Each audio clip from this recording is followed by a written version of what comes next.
For the next 5 years, construction across California is projected to boom like never before. Cranes are abundant across our major downtown hubs. Recent bonds are funding everything from roads, bridges, and public transit to water and sewer infrastructure to schools and housing.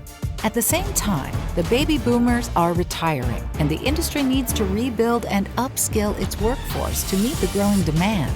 The Employment Training Panel funds training as a way to support job creation and retention, helping ensure that California businesses have the skilled workers they need to stay competitive. For years, ETP has funded journeyman upgrade training.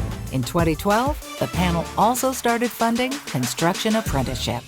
Our JATC was one of the first to utilize the ETP opportunity for funding. You got all these training centers, you got to keep the lights on, you're paying your instructors your union wage and benefits, you're purchasing mock-ups, you're replacing tools, you're replacing equipment. We would not be able to provide the state-of-the-art training that we are currently able to do because of budgetary restrictions. With our apprenticeship program, when our students graduate, there's no fee. They graduate debt-free.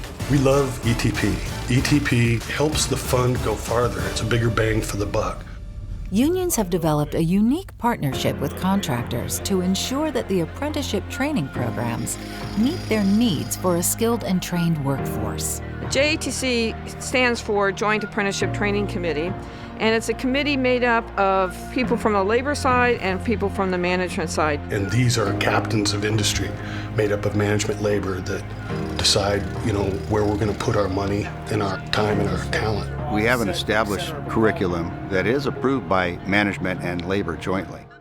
Labor is able to assist the management in saying, hey guys, we can do this for you. And management is able to assist labor by saying, hey guys, we'll bid this work if you can give us this training. If there's something new that comes along that the contractors need, we strive to provide the training to our apprentices and our journeymen. The one thing they can always agree on is that training is going to really help out. It's going to help the industry, it's going to help the contractors, and it's going to help the apprentices. They all want the same goal. Management wants well-trained employees that can produce, and labor wants fair wages. We work together to fulfill both. Apprenticeship is the cornerstone of the building trades. Across California, nearly 120 joint apprenticeship training centers train workers for their craft. JATCs were formed to give the theoretical background, much more academic side of what is being done on the job. A lot of the math they're getting, a lot of code for plumbers, science behind what they're doing, safety. They're learning about the different types of tools they're using. They come into a classroom and they get lecture and they get theory. And then they walk right into a shop and put that right to work. All of our training is broken down into 4 categories: regulations and standards, industry training, equipment endorsements, and environmental. Still, there's no better way than going out and getting in the trench. Our labs are on wheels, so that can be moved into any room. And those labs consist of lighting panels, motor control panels, fire alarm panels. All of our training centers have hands-on mock-ups where we try to mirror as close as we can the on-the-job experience and practice on how to assemble, how to erect.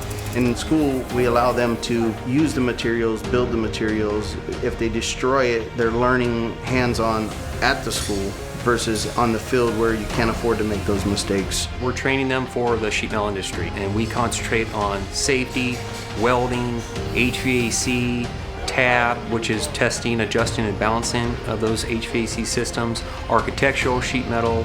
We have blast equipment for industrial painters. We have spray equipment for painters. We're running virtual welding machines. It cuts on costs. It saves us a lot of money up front.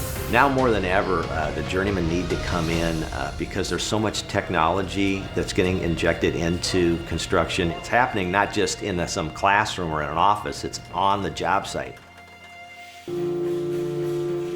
None of us got here by ourselves. There was somebody that brought us to the table, and this has been an opportunity to bring people into the trade that maybe didn't have any knowledge of the trade. All I knew was it was hard work and good pay, and I said, that's me right there. I want to be an iron worker. ETP funding has been great because these funds really help change lives. They help individuals from many different backgrounds, and they're giving them career opportunities. That would be the number one thing, the learning and the wisdom and the opportunity, that they provide here. I'm coming to school, I have a steady job, I'm learning what I'm applying while I'm working. You learn a different set of skills every time you go to school. You learn all different kind of things, tools I didn't even know that was out in the world, and just knowing how stuff is built from the ground up. The union give a chance to have a good money, good benefit, and good opportunity to learn the skills. You can have your career, not a job. ETP funding has been great for our program. Even though I don't include it in my budget, I do look forward to receiving that check at the end of the year so that I can turn around and go out and buy a whole bunch of new equipment. These apprenticeship programs are engines that drive the state's economy. ETP is the greatest grant-type program you can get into. The money invested is only paid out if the retention is met. So that means the job was fulfilled.